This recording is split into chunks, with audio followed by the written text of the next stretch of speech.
年前的台湾先民靠蒸馏樟脑养家活口，透过电影《1895》鲜明呈现。经典场景樟脑寮在影片杀青后1年，依然矗立在新竹横山的山中，没被荒草淹没，是因为他电影美术指导许银光。想说应该把它修一修吧，把草除一除吧。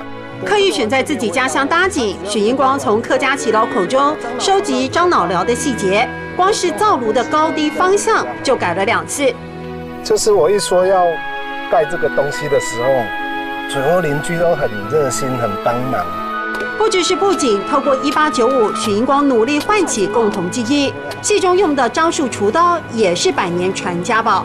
长辈说，他们樟脑寮是他们常常会去聚集的一个地方，然后去那边可以泡很大桶的热水洗。小时候玩耍的大石头安稳立定。1895年，客家义勇军抗日在台湾土地上真实发生却被遗忘的场景，在许银光手中复活，带着感情，也带着使命。你好厉害哦！客家话要怎么说？可不可以教观众朋友？你很厉害哟！你很厉害哟，对不对？你很厉害哟，你很厉害哟。